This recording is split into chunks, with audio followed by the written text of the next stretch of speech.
say per usual, get the bike jacked up and strapped down to the jack so we don't have any issues, so it doesn't fall over. Pretty sturdy right here. It's the way I always do it. Microfiber towel cloths where there's metal touching metal. I've been doing it like this way for over 10 years. I've never dropped a bike, and I like to say never dropped one yet, because you never know. But let's get started. Okay, before we get started, there's a couple things that you're going to need. If it's the mid-80s through the 2013 models, you're going to want this. This is to take your fork cap off. You can use a crescent wrench or a wrench the right size, but I have had lots of luck with this tool right there. Bought it off Amazon, less than $20.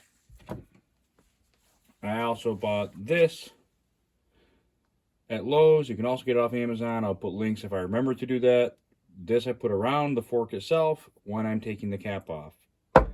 This makes light work of a job that can be difficult. You're going to need some fork oil. Also get that off Amazon or any bike shop probably. I'm probably not going to use this fork rebuild kit. And I'm not even going that far as taking stuff apart. We're just going to switch out the springs. These are our progressive standard duty springs. Here's everything it comes with, directions. I'll show you how to install this.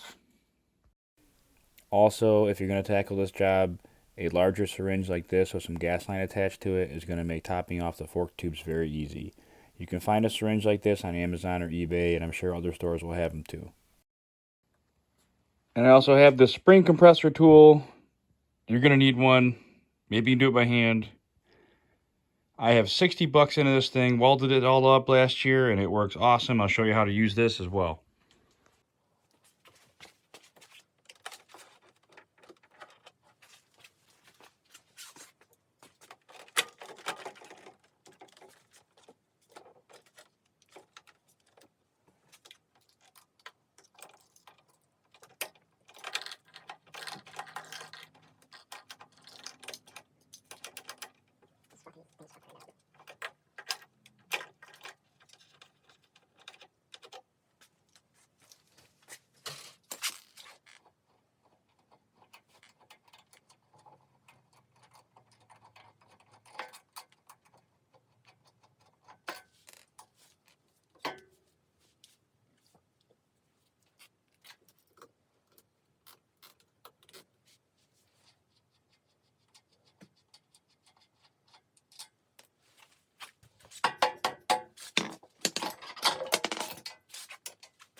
So once you get the dash apart, you're going to see something that looks very similar to this on your 80s through 2013 models. That is the fork cap.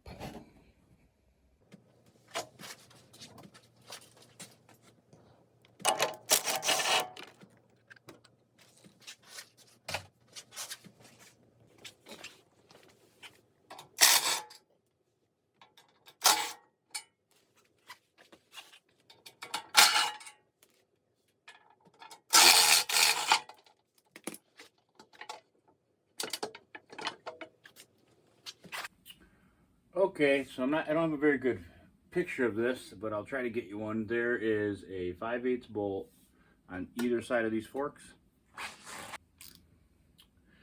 It's time to loosen up the pinch clamps. These are probably sounded very tight. Get that out of the way.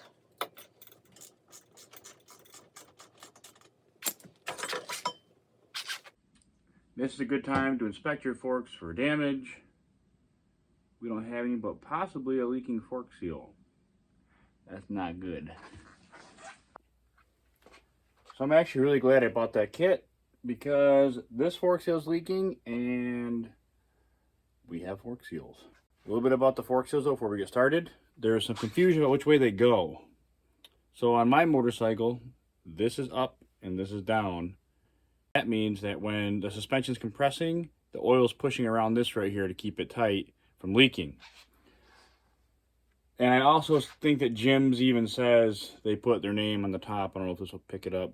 So this will be facing away from the springs and oil. Grab a screwdriver.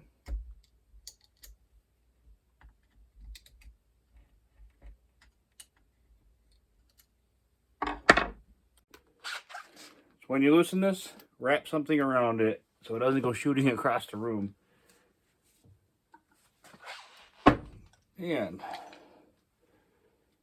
now we're getting... So I really wasn't expecting to have to do this.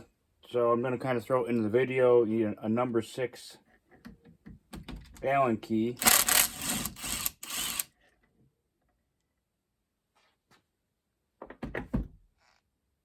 And my bucket.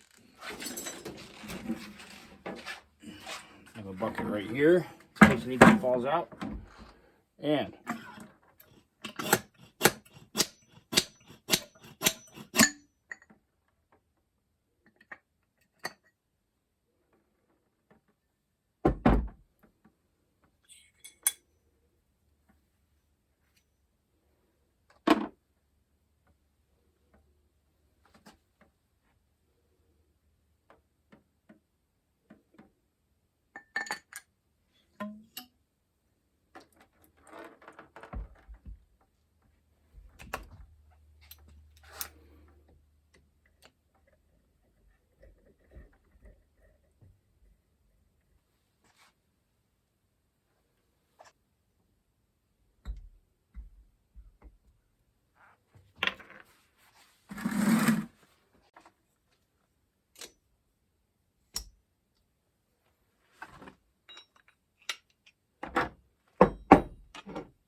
now we're going to add fork oil to the forks. This is a really important step where you should read the directions. I know us guys don't like doing that. But I've seen people do 5 inches. I've seen them do 6 inches from the top of the fork, completely collapsed with no spring installed. That's what we're doing next. We're going to do 5.5 inches. And then strap our spring in, put it back together. So here we go. This is how I do fork oil. I have a giant syringe. I cut this piece of hose here right around 5.5 inches. And it'll stop sucking. If you have too much in, it'll stop sucking right at 5.5 inches.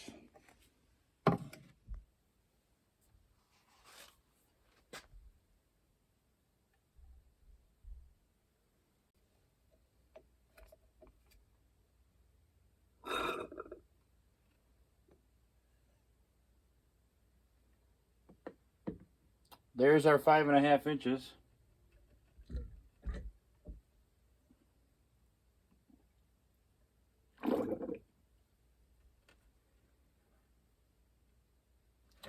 Another thing the directions are going to say is it does not matter which way you install this.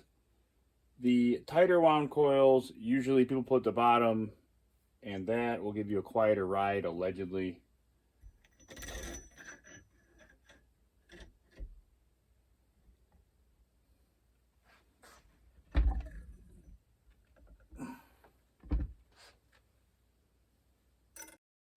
Well, I forgot to film this part. There were some spacers and a chart included with the kit.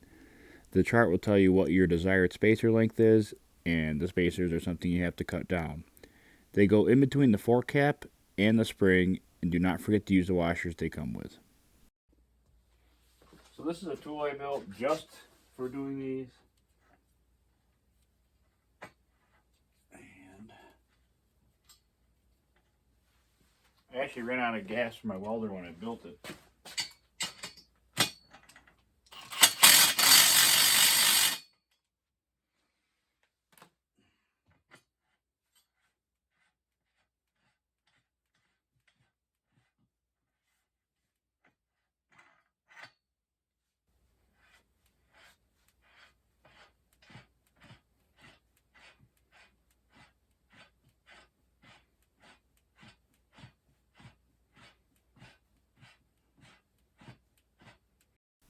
And that's it. Put everything back together the opposite of how you took it apart, and you'll be back in business.